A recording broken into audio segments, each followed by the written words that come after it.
भगवान शंकर और गरीब की खीर।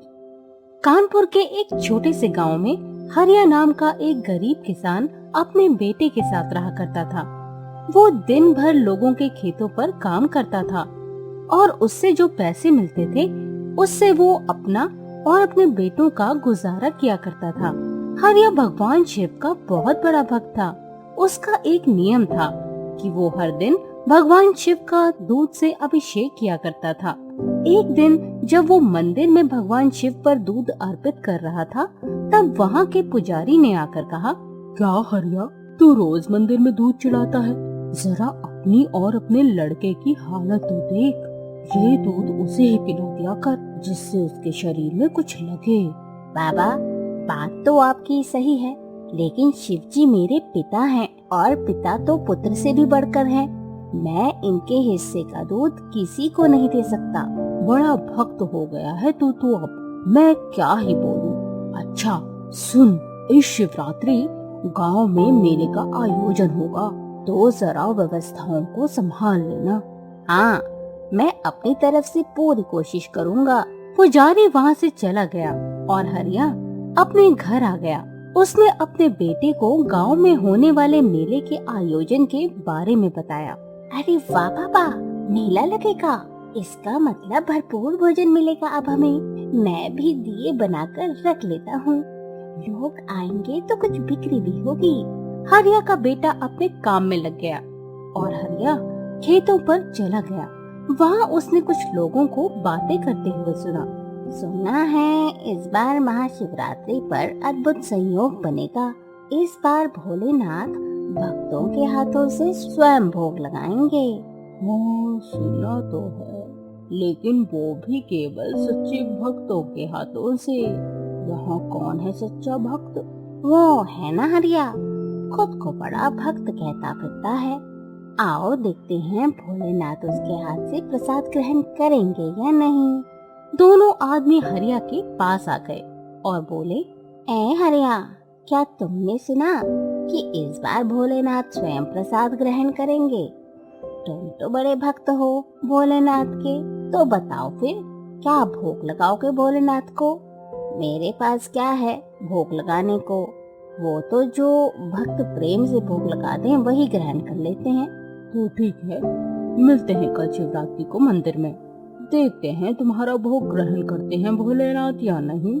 दोनों आदमी वहाँ से चले गए और हरिया घर लौट आया।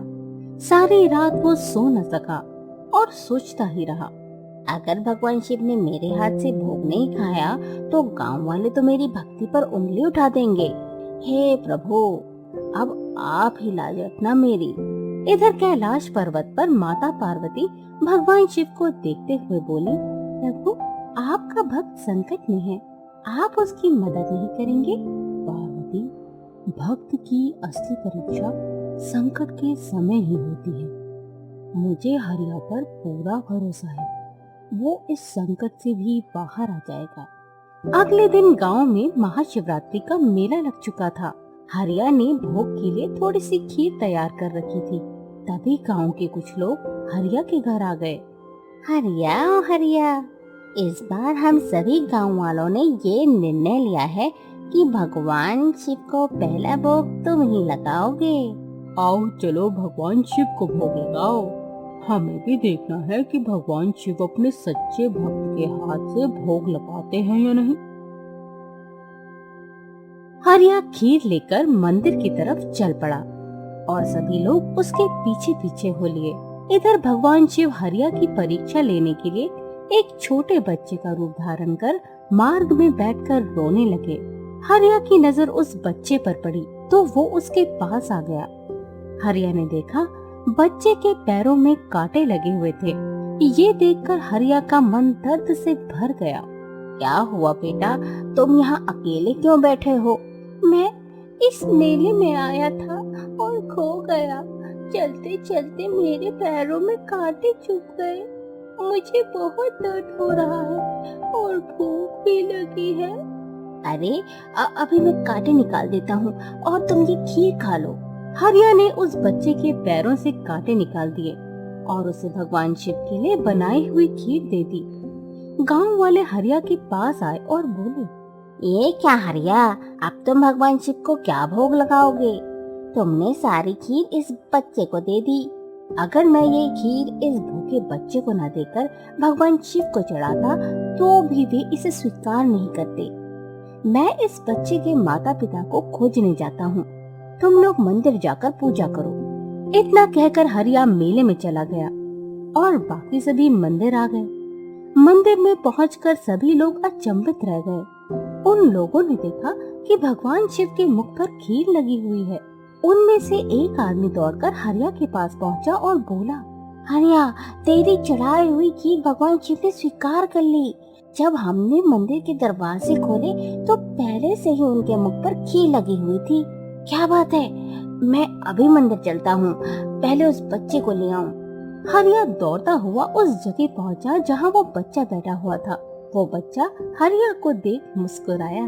चलो मेरे साथ मंदिर में, जब तुम्हारे माता पिता आ जाएं, तब उनके साथ चले जाना। मैं तो पहले से ही मंदिर में हूँ।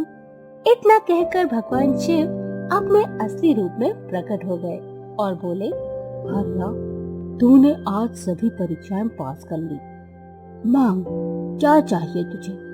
प्रभु, मैं बस इतना चाहता हूँ कि जीवन भर आपकी सेवा करता रहूं और कुछ नहीं चाहिए मुझे। भगवान शिव आशीर्वाद देकर वहाँ से अंतर ध्यान हो गए और जहाँ कांटे डले हुए थे वहाँ रुद्राक्ष प्रकट हो गए। भगवान शिव के आशीर्वाद से हरिया की स्थिति दिन प्रतिदिन सुधरने लगी।